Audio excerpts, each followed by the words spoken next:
74% of Boeing workers said no to joining a union. In this edition of Quintin's Close-Ups, I sit down with Kenneth Riley of the International Longshoreman Association. Mr. Riley. Yes, sir. It is so good to see you. It's good to be here. I appreciate it. Yes. Well, let me talk to you about the obvious. Okay. The event. President Donald Trump visited Charleston just yesterday to help unveil the newest Dreamliner 787 that is.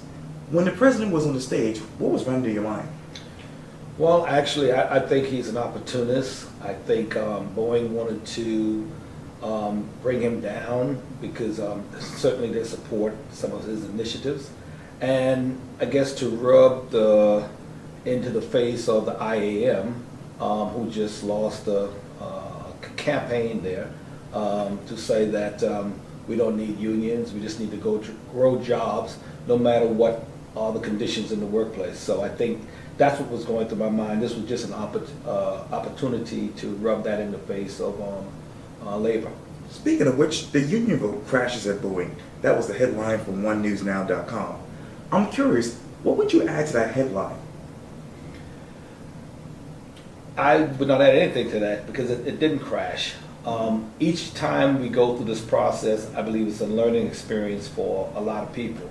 If you set 700 plus people aside, that's not a small, insignificant amount of people who wants better in the workplace. However, what IAM was up against was a multi-million-dollar media blitz to actually poison the minds of ordinarily working people that have little or no knowledge of what a union provides in the workplace.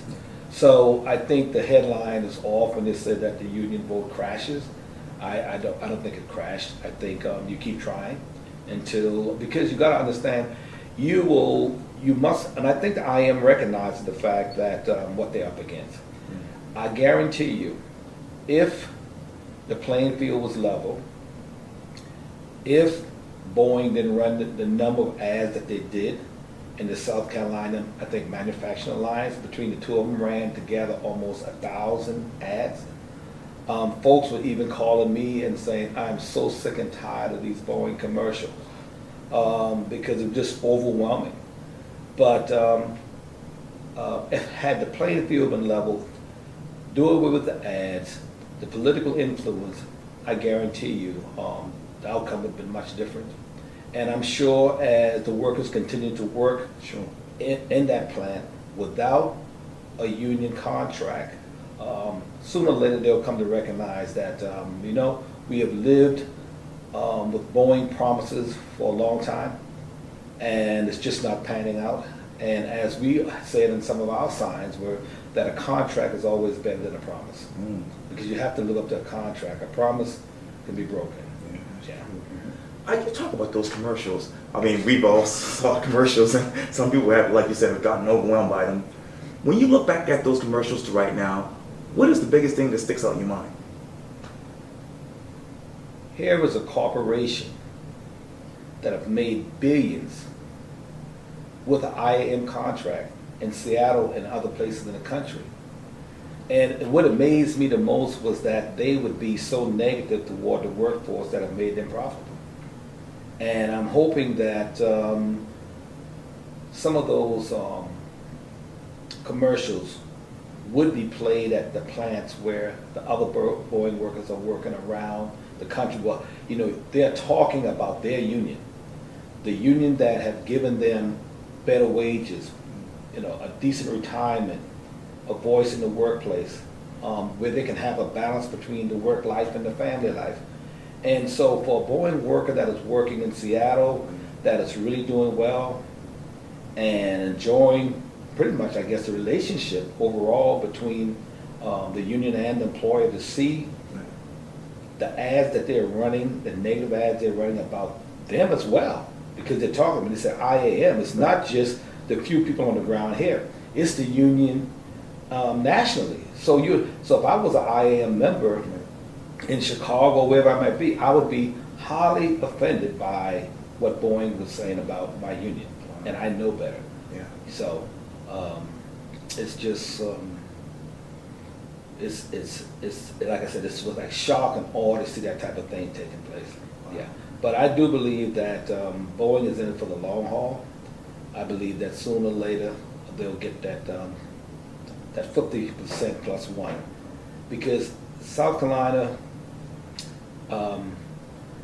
is the state with the lowest union density. So you can't expect that everyone would be educated as to what the union brings to the table. I don't think they understand the role that union plays in the state of South Carolina. Sure. I mean, here we are. I've been a dock worker now for over 40 years. I've been union. I wouldn't have it no other way. But you compare with a non-union operation that's doing the same type of work we are doing, are providing their workers compared to what we are getting, there's absolutely no comparison. There's a non-union operation up on the former naval base right now. That's right. They get minimum wages, 10, 12 bucks an hour, maybe after a number of years. They're temp workers, no medical, no pensions. Safety standards are extremely low. And yet they do the same type of work. So if we have the standards that we have, and yet our employers are profitable, love the fact that they can use us when they need us and when they don't need us, don't call. We are no more than an organized temp service.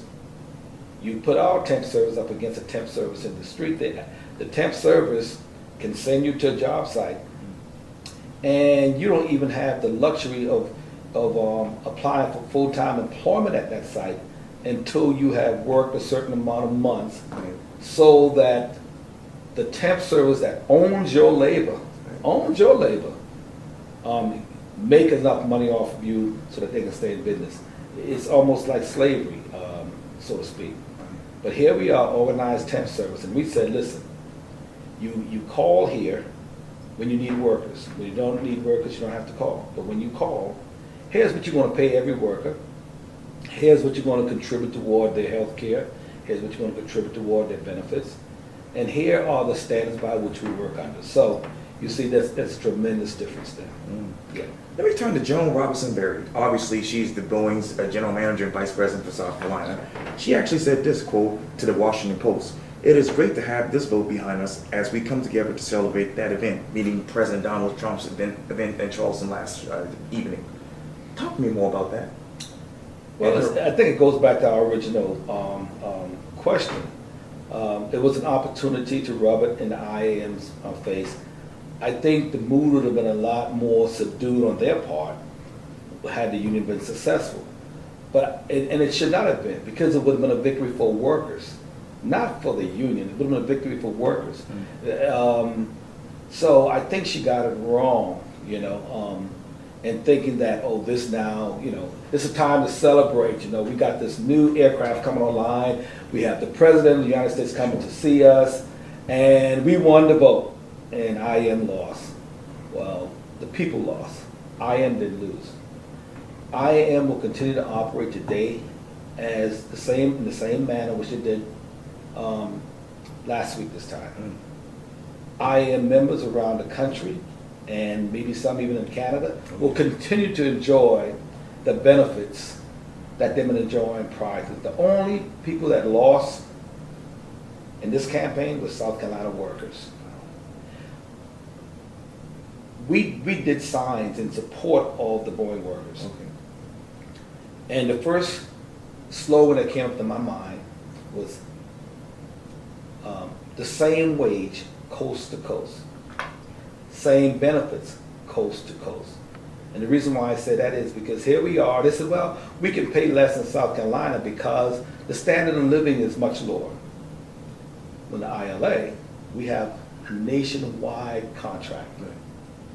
The day is Saturday. Right. Every longshoreman in the Port of Charleston is on overtime. Just like every worker in the city of New York is on overtime. A worker in South Carolina today is making to the penny a worker in New York City is making. So like I said, the only individuals that lost last Wednesday was the workers at Boeing, South Carolina. And especially the ones who are getting laid off, because they don't even know under what process they're being laid off. They need 600 people to be laid off voluntarily. And they're not going to hit that number. So what they're starting to do is lay off individuals themselves. But under what process? Is it the last people who came will be the first to be laid off? Or as well, you know, that guy was more pro-union, so we're going to lay them off? They don't have no idea. And to show you how we sometimes do not vote our own best interest. Okay. A young couple, married, with a child, took the Boeing no vote shirt. They had these shirts, pallets of shirts, get as many as you want. Okay. Wear them. Vote no. Vote no. Here's a couple went to work that morning with their shirt on. Vote no. But when they came home, both of them had a letter that they were being laid off. That just happened last week. Vote no, they're weighing vote no and being laid off. Husband and wife. Now what is that household going to look like in the next couple of weeks? That's what we have here. Well, Kenneth Riley, thank you so much for your time. I really, really appreciate this. Thank you. Glad to do it.